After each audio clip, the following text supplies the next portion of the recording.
Hello বন্ধুরা, সবাই নিশ্চয়ই খুব ভালো আছো, আমিও ভালো আছি। আরও একটা নতুন ভিডিওতে তোমাদের সকলকে জানাই স্বাগত। আচ্ছা, শুনতে পারলাম এই যে কেস বিয়ের ফটোকপি নিয়ে কেস সেই কেস নাকি হয়নি, তাহলে কেন এই ধরনের কথাবার্তা? যাই হোক, আমরা কন্ট্রোভার্সি ক্রিয়েটার, আমরা রং চড়িয়ে কথা বলি, সেটাই তো স্বাভাবিক। কিন্তু স্বাভাবিক নয়, অস্বাভাবিক কথাবার্তা শুনতে পাচ্ছি। কিন্তু এখন ব্লগার তারাও কিন্তু রং চড়িয়ে কথা বলছে। কিছু কিছু ব্লগারের দেখছি প্রচণ্ড ঔদ্ধত্য, প্রচণ্ড অহংকার, মানে কি বলবো, এমন অহংকার ভাই, মানে পুরনো কথা ভুলে যায়, এরকম অনেককে দেখতে পাচ্ছি। যেমন ধরো, এই যে বেবি হয়েছে নতুন রিয়াঙ্কা, তার ঔদ্ধত্য দেখতে, আমি যদিও ভিডিও করিনি সেভাবে আলাদা করে, আমি সময়ই পাচ্ছি না সেভাবে ভিডিও করার, এটাই হচ্ছে কথা। দেখতে পাচ্ছি অনেক কিছু, সেন পরিবার নিয়ে, রিয়াঙ্কা নিয়ে দেখতে পাচ্ছি অনেক কিছু, কিন্তু ভিডিও করার সত্যিই সময় পাচ্ছি না। যাই হোক, এখন গামলাকে নিয়ে পড়েছি। গামলাকে নিয়েও প্রচুর কন্টেন্ট আছে, গামলার লিগাল হাজব্যান্ড, তাদেরকে নিয়েও প্রচুর কন্টেন্ট আছে। তো মনে হলো দুটো কথা বলি, কারণ অ্যাজ এ কন্ট্রোভার্সি ক্রিয়েটার মোটামুটি দেড় বছর ধরে কাজ করছি। তো কন্ট্রোভার্সি ক্রিয়েটারদের যত দোষ হচ্ছে, মানে কথায় আছে না, যত দোষ নন্দ ঘোষ, তো এখানে হচ্ছে যত দোষ কন্ট্রোভার্সি ক্রিয়েটারদের। তো এমন কিছু ব্লগার আছে যারা নিজেদেরকে বিশাল হনু মনে করে, এবং তারপরে হচ্ছে তোমার যখন ডাউন হয়ে যায়, ভিউজ ফুস হয়ে যায়, আর তখন দোষ হয় কন্ট্রোভার্সি ক্রিয়েটারদের। আর যখন কন্ট্রোভার্সি ক্রিয়েটারদের জন্যই তাদের ভিউজ আপ হয়, চচ্চড়িয়ে লাখ ছুঁয়ে, আর তখন তাদের খুব আদর যত্ন, তখন খুব মনে হয় আমার প্রিয় দিদিরা, প্রিয় ভাইয়েরা, প্রিয় বোনেরা, এরকম মনে হয়। আর যখন ভিউজ কোনো কারণে বলতে নিজের কারণে যখন ভিউজ ডাউন হয়, তখন এই যে কন্ট্রোভার্সি ক্রিয়েটাররা, কিন্তু জানো তো, এই যে কন্ট্রোভার্সি ক্রিয়েটারদের দিকে একটা আঙুল তুলছি, বাকি 4টে আঙুল যদি আমি তুলি, বাকি 4টে আঙুল আমার দিকে ইন্ডিকেট করে, মানে আমার দোষ। আমার চ্যানেলের যদি কোনো ক্ষতি হয়, সেখানে কিন্তু আমার দোষ, অবশ্যই আমার দোষ। এই যে আমার চ্যানেলের এই মুহূর্তে রিচ কমে গেছে, ঠিক আছে, এই মুহূর্তে যা ভিউজ হতো তার চাইতে কমে গেছে, আমার দোষ। কারণ আমি টাইম ঠিকঠাক করতে পারছি না। আমার টাইম ছিল দুপুর 3টে, সন্ধ্যে 6টা, রাত 9টা, 9:30 থেকে 10টা, এরকম একটা টাইম ছিল। আমি কিন্তু কিছুই করতে, কোনোটা টাইমে আমি দিতেই পারছি না। যাই হোক, সেটাতে আমার কোনো আফসোস নেই, মানে আমি জানি আমার দোষে হচ্ছে। নিজের দোষটা তো ভাই দেখতে শেখো। আমার ভিউয়ার্সরা কেন আমার ভিডিও দেখছে না, আমার কোথায় ত্রুটি হচ্ছে, আমি সেটা আগে রেকটিফাই করি। তা না করে আমি অন্যকে আঙুল তুলবো, এই তুমি মগজ ধোলাই করছো। তাহলে কন্ট্রোভার্সি ক্রিয়েটারদের ক্ষমতা আছে কারোর মগজ ধোলাই করার, মানে এই ব্লগারের কথা অনুযায়ী, বড় ব্লগারের কথা অনুযায়ী। তো যাই হোক, আমি কিন্তু মনে করি না কোনো কন্ট্রোভার্সি ক্রিয়েটার মগজ ধোলাই করে। তাদের নিজস্ব চ্যানেল আছে, তারা তাদের মতামত নিজেদের চ্যানেলে সেই ভিডিও দেখে, বা যেটা তাদের মনে হয়, অবশ্যই সত্য মিথ্যা মানে ওইসব দ্বন্দ্ব না করে, যেটা তাদের মনে হবে, অবশ্যই সত্যটা মিথ্যেটা নয়, চ্যানেলে তুলে ধরে। এবার কিছু ভিউয়ার্স, তাদেরও কিছু ফ্যান বেস রয়েছে, তাদেরও কিছু ভালো লাগার দর্শক রয়েছে, তারা দেখবে, তাদের মতামত দেয়, এই পর্যন্ত। এবং কমেন্ট বক্সে দর্শকরা, ব্লগারদের কমেন্ট বক্সে, মানে ফোকলার ভাষাতেই বলি ব্লগার, তো ব্লগারদের কমেন্ট বক্সেও কিন্তু এই দর্শকরাই মতামত দেয়। সেখানে দর্শকদের মগজকে ধোলাই করা যায়, এগুলো না একটা, মানে কি বলবো, যেমন হচ্ছে ভিউয়ার্সদেরকেও ছোটো করা হয়, কন্ট্রোভার্সি ক্রিয়েটারদের তো মানে কোনো মান সম্মান নেই, ওদের হচ্ছে কোনো মান সম্মান নেই, প্রয়োজনে আবার ওদেরই কাজে লাগে। তো ভিউয়ার্সদেরকেও কিন্তু ছোটো করা হচ্ছে, যে মগজ ধোলাই, ভাষা বুঝতে পারছো? এরা নাকি সোশ্যাল ইনফ্লুয়েন্সার। ভাই, আমরা তো ভাই কন্ট্রোভার্সি ক্রিয়েটার মানেই হচ্ছে সমালোচনা করে পাড়ার পিএনপিসি, কুটকাচারি কাকিমা দিদি, তারপরে এরকম অনেক তকমা আমরা পাই। কিন্তু ব্লগারদের থেকে এই ধরনের ভাষা কি মানে আশা করা যায়? আজ তার কথা অনুযায়ী যাদের মগজ ধোলাই করা হচ্ছে, তারা কি এতটাই অশিক্ষিত, বোকা, তাদের নিজস্ব কোনো মতামত নেই? তার ভিডিওর সাথে সাথে কমেন্ট যখন আসে, তার কমেন্ট বক্স দেখলেই তো আমরা বুঝতে পারি। আমরা তো ভিডিও বানাই পরে, তাই না? মোটামুটি তার ভিডিও নামার 1-2 ঘন্টা পর, তার কি 1-2 ঘন্টায় একটাও কমেন্ট পড়ে না? সেখানেই তো নেগেটিভ কমেন্ট পেয়ে যাই আমরা, এবং বুঝতে পারি যে হ্যাঁ, এটা নেগেটিভ, এই ব্যাপারটা এরকম নয় সেরকম। তো সেখানে মগজ ধোলাইয়ের কোনো ব্যাপার নেই। আর যদি বলা হয় মগজ ধোলাই, তাহলে বলবো কন্ট্রোভার্সি ক্রিয়েটারদের এলএম আছে, ঠিক আছে? এবং এই যে বলছে সাবস্ক্রাইবার, ভিউয়ার্স, এগুলো ডিভাইডেড হয়ে গিয়ে তাদের কাছে চলে গেছে, হ্যান হয়েছে ত্যান হয়েছে, এগুলো কি বোকা কথাবার্তা, তাই না?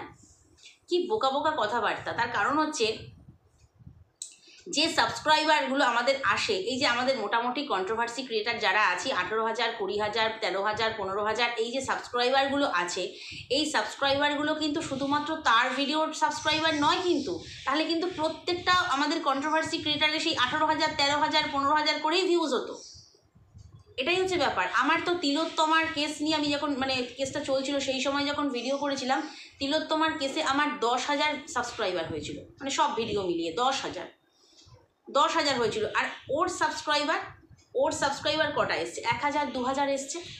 তো তারা কি দেখে এসছে? আমাদের বাচনভঙ্গি, কথা বলার ধরন, সত্য মিথ্যা, আমরা কি বলছি, কতটা পারদর্শিতার সঙ্গে বলছি, সেগুলো দেখেই না আমাদের এসছে।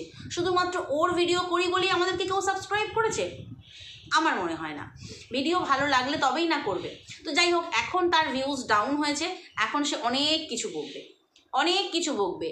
কন্ট্রোভার্সি ক্রিয়েটারদের তো লাগাতার অপমান করছে, কারণ মাথা খারাপ হয়ে গেছে। তার কারণ ভিউজ একেবারে ডাউন। গামলা অত কিছু করেও, দেখো গামলার নামেও তো আমরা ডে 1 থেকে বলে এসেছি, এত কিছু বলেছি। কই গামলার তো মোটামুটি দেখলাম 88 না 89K হয়ে গেল, দেখলাম 89 মনে হচ্ছে, হ্যাঁ 89K হয়ে গেল। তাহলে এর এত ফ্রাস্ট্রেশন কিসের? শুধু বদনাম করলেই ভিউজ ডাউন হয়ে যায়, বদনাম করলেই ভিউয়াররা ডিভাইডেড হয়ে যায়, সাবস্ক্রাইবার চলে যায়, এটা কোনো কথা? প্রত্যেকটা কন্ট্রোভার্সি ক্রিয়েটার বলো, ব্লগার বলো, যে ধরনের ক্রিয়েটার বলো, প্রত্যেকের হচ্ছে ভালো লাগা থেকে তারা সাবস্ক্রাইব করে, যে হ্যাঁ ভালো বলছে সাবস্ক্রাইব করে, হ্যাঁ যুক্তিসঙ্গত বলছে সাবস্ক্রাইব করো। এগুলো বোকা বোকা কথাবার্তা ছাড়া আর কিছু না, এগুলো আমার কাছে তাই মনে হয়েছে। তো গামলাকে নিয়েও প্রচুর বদনাম হয়েছে, প্রচুর মানুষ বলেছে, তাতে কিন্তু গামলার সাবস্ক্রাইবারও কমেনি, দিন দিন বাড়ছে, এবং ভিউজও যে বলছে তার চাইতে বেশি। তো এবারে আসি, কথা হচ্ছে সেইখানেই হচ্ছে হতাশার টুনিওয়াল জ্বলছে সেখানে। এই আমার এত হতো, সেখান থেকে এত কমে গেছে, অথচ আমার খরচপাতি অন্যদিকে অনেক বেড়ে গেছে। এবার কোন দিকে তোমরা বুঝে নাও। যাই হোক, এবারে হচ্ছে কথা যে এইভাবে রাগ ঝেড়ে কিছু হবে না, বরং এই যে যখন দেখছে আমার ভিউজ ডাউন হয়ে যাচ্ছে, তখন আবার কন্ট্রোভার্সি ক্রিয়েটারদের খোঁচা মারছে। ভাই, ইট মারলে পাটকেলটি খেতে হয়, কথা আছে। তুমি খোঁচা দিও না, আমরাও তোমাকে খোঁচাতে যাব না, ঠিক আছে? খোঁচাখুচিটা বন্ধ করে দাও, নর্মাল ব্লগ দাও, ভিলেজ লাইফ ব্লগ, সেটা দিয়ে যেমন দিচ্ছ দাও, তার মাঝখানে শেষে ওইটুকু বলতে বসো কেন? আর যেটুকু বলা হচ্ছে সেটুকু মিথ্যে বলা হচ্ছে। কেন বলছি মিথ্যে বলা হচ্ছে? তার কারণ হচ্ছে, এই ফটোকপি নিয়ে যাচ্ছি, ফোকলা গামলার শুভ বিবাহের ছবি, এই ফটোকপি নিয়ে যাচ্ছি, এটা বসিরহাট কোর্টে হয়ে গেছে কেসমেস, এবার রানাঘাট কোর্টে যাচ্ছি, হয়ে গেছে এই সমস্ত।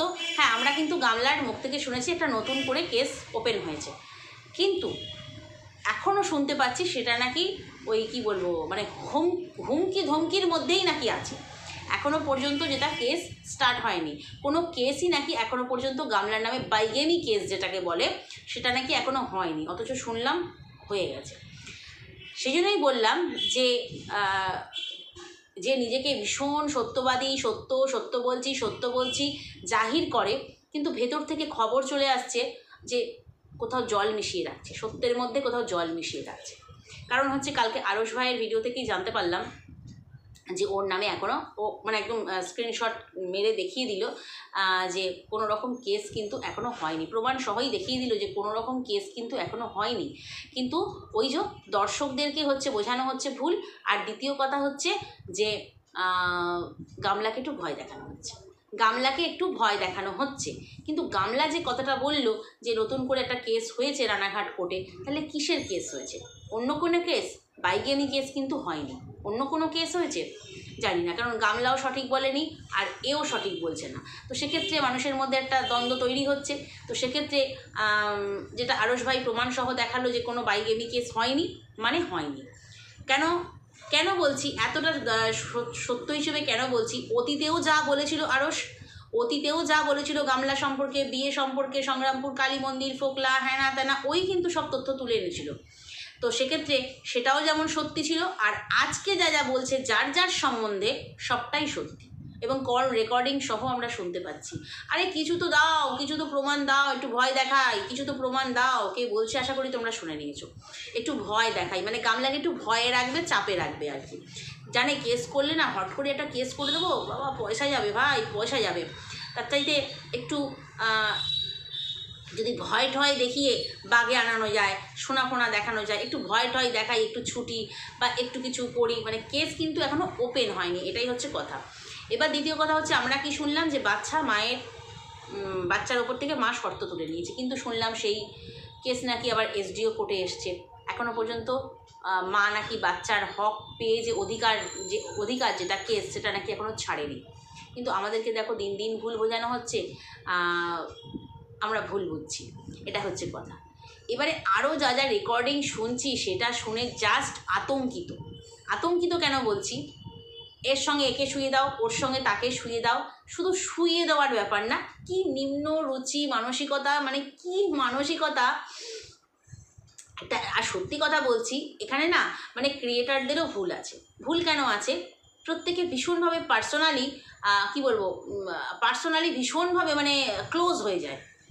সে ছেলে মেয়ে হোক, মেয়ে হোক, যে কোনো ক্রিয়েটার ভীষণভাবে পার্সোনালি কথাবার্তা বলা, হ্যাঁ ত্যানা ভীষণ ক্লোজ হয়ে যায়। সেই জন্যই কিন্তু এটা করতে পারে যে ওর সঙ্গে ওর ভাব ভালোবাসা আছে, চলো ওর সঙ্গে ওকে শুয়ে দাও, ওর সঙ্গে ওর ভাব ভালোবাসা আছে, চলো ওর সম্বন্ধে ওকে নিয়ে ভিডিও বানাও। এগুলো শুনতে পাচ্ছি কল রেকর্ডিংয়ে, মানে হাসিও পাচ্ছে, বাচ্চা ছেলের মতো আর কি খেলা হচ্ছে। তো আমি বলি ভাই, এই ওয়াইফটা তো আমরা কাজ করতে এসেছি, এটা আমাদের কাজের জায়গা। দেখবে কাজের জায়গা কিছু পাবো সেখান থেকে কিন্তু সেই বন্ধুত্বটা খুব ভালোভাবে আসে না। একটা ক্লাসে যখন কোনো ফার্স্ট বয় সেকেন্ড বয় যখন হয় না, ওদের বন্ধুত্ব হয়, কিন্তু ভেতরে ভেতরে কম্পিটিশন থাকে, কিন্তু একদম ভেতরে থাকে। ওপরে খুব বন্ধুত্ব, ভেতরে ওকে আমি রেষারেষি করে ওকে আমি পিছিয়ে দিয়ে এগিয়ে যাব। হয় আমার ছেলে কিন্তু প্রথম থেকে, তোমরা অনেকেই যারা ব্লগ দেখেছো বা যারা আমার সঙ্গে ফেসবুকে যোগাযোগ আছে, তারা প্রথম থেকে জানো আমার ছেলে কিন্তু নার্সারি থেকে আজকে ক্লাস 4, প্রত্যেকটা টার্মে প্রত্যেকটা পরীক্ষায় কিন্তু ও ফার্স্ট হয়। অথচ সেকেন্ড বয় যে, তার সাথে কিন্তু ওর ভীষণ বন্ধুত্ব, একসাথে খায়, মানে টিফিন শেয়ার করে, একসাথে শেয়ার করে, কিন্তু ভেতরে দুজনেরই কিন্তু রেষারেষি রয়েছে। সেটা আমার ছেলের কথা থেকে আমি বুঝতে পারি। ভালো কম্পিটিশান থাকা ভালো, কম্পিটিশান না থাকলে আজকালকার দিনে টিকতে পারবে না। বন্ধুত্বের জায়গায় তো এখানেও ঠিক তাই। আমার কাজের জায়গা নিয়ে আমার পার্সোনাল বন্ধুত্ব ব্যাপারটা কেন গুলিয়ে ফেললেই ব্যাস সমস্যা। আর সত্যি কথা বলতে, বন্ধুত্ব করার জন্য ভাই আমাদের আশেপাশে নিজেদের প্রতিবেশীদের মধ্যে অনেক বন্ধু করা যায়। সেখানে ক্রিয়েটারে বন্ধুত্ব কখনো হয় না। এই মানে স্টুডেন্টদের দিয়ে আমি বুঝিয়ে দিলাম, এটা আমাদের কাজের জায়গা, রোজগারের জায়গা। এখানে সবাই বলবো ওর আগে আমি এই ভিডিওটা নামাই, বা ওখান থেকে কন্টেন্ট নিয়ে ওর কাছ থেকে খবর নিয়ে এই ভিডিওটা নামাই, এটা করি সেটা করি, তাহলে আমার ভিউজ বাড়বে, তাহলে আমার বেশ তথ্য দেবো, দর্শকরা খাবে, এরকম একটা ব্যাপার। তো সেই কারণেই কিন্তু এত বন্ধুত্ব, আর কিছু নয়। এই বন্ধুত্বগুলো মন থেকে হয় না। তাহলে যেই বন্ধুত্বগুলো আমাকে অপমান এনে দেয়, আমাকে শুইয়ে দেয় কারোর সঙ্গে, আমাকে পরবর্তীকালে গালিগালাজ শুনতে হয়, আমাকে পিছনে ছুরি মারে, সেই বন্ধুত্বগুলো আমি কেন কন্টিনিউ করব, বা কেনই করব? শিক্ষা কেন নেব না অতীত থেকে? তো সেক্ষেত্রে যা ঘটছে ওয়াইটিতে, মানে বাংলা কমিউনিটিতে, সেটা দেখে মানে সত্যিই মানে কি বলবো, ভীষণ হাসি পাচ্ছে। এটাই হচ্ছে কথা। একেবারে বাচ্চা ছেলের মতো মনে হচ্ছে। আর আরেকজনের তো রেকর্ডিং আমরা পরপর শুনতেই পাচ্ছি, একে এই কেসটা দিয়ে দাও, ওকে এইটা দিয়ে ভয় দেখাও, ওকে এইটা করো, ওকে সেইটা করো, কিছু বলার নেই। যাই হোক, এইটুকুই বলবার ছিল যে কন্ট্রোভার্সি ক্রিয়েটাররা যেটুকু ভিউজ, যেটুকু সাবস্ক্রাইবার, যেটুকু গেন করে, সেটা নিজেদের দক্ষতাতেই করে। এটাই হচ্ছে কথা। কার ভিউয়ার্সরা ওখানে চলে গেল, কার সাবস্ক্রাইবাররা ওখানে চলে গেল, সেগুলো নিয়ে দুঃখ প্রকাশ করে কোনো লাভ নেই। কারণ হচ্ছে তাকেও যখন ভালোবাসবে, তার দুঃসময় তারা ভালোবেসেছিল, একসময় প্রচুর ভিউজ হতো, গামলা বেরিয়ে যাওয়ার পর দুঃসময়ে প্রচুর ভালোবেসেছিল, তার বাচ্চাকেও ভালোবাসা দিয়েছে, প্রচুর ভালোবাসা দিয়েছে। কিন্তু সে সেই জায়গাটা নষ্ট করেছে কবে থেকে? যবে কিনা ওই ভালো বান্ধবী পেতে গিয়েছিল। ঠিক আছে, ভালো বান্ধবী, মানুষের বান্ধবী নিয়ে কোনো সমস্যা ছিল না, কারণ সে নিশ্চয়ই সারা জীবন ওই সন্ন্যাসী হয়ে পাহাড়ে পর্বতে ঘুরে বেড়াবে না, নাগা বাবা হয়ে নিশ্চয়ই ঘুরে বেড়াবে না। অবশ্যই বান্ধবী চুজ যেটা করেছিল, সেখানে মানুষের সমস্যা ছিল, কারণ সে তার নিজের মেয়েকেই ছেড়ে দিয়েছে। সে তার নিজের মেয়ের প্রতি যত্ন নেই, সে তার সতীনের বাচ্চা, সতীনের ছেলেকে সে ভালোবাসবে এসে, সেটাই ছিল মানুষের। বলে না যে আমার বাচ্চাকে সবাই ভালোবাসে, সবাই ভালোবাসে, সেই ভালোবাসার জায়গা থেকেই কিন্তু সবাই এই প্রশ্নটা তুলেছিল। নাহলে তার বন্ধু নির্বাচন হোক বা সে বিয়ে করবে না কোনোদিনও কেউ কিন্তু বলেনি, আজও বলে না। নিশ্চয়ই করবে, তার জীবন নেই, তার ভবিষ্যৎ নেই, বাকি জীবনটা পড়ে থাকবে, বাবা মা কি সারা জীবন থাকবে?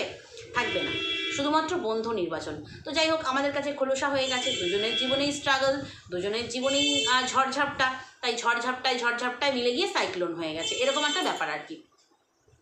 তো যাই হোক, আমাদেরও সাইক্লোন আসছে, শুনতে পাচ্ছি, খালি খবরে শুনতে পাচ্ছি, জানি না কতটা সত্যি কতটা মিথ্যে। মোটামুটি টুকটাক বৃষ্টি হচ্ছে, তোমাদের ওখানে বৃষ্টি হচ্ছে কিনা জানি না, কিন্তু এখানে খুব বৃষ্টি হচ্ছে, ওয়েদার খুব ঠান্ডা হয়ে গেছে এবং সাইক্লোন আসছে, যারা বিশেষ করে সমুদ্রের ধারে থাকে তাদের সমস্যা।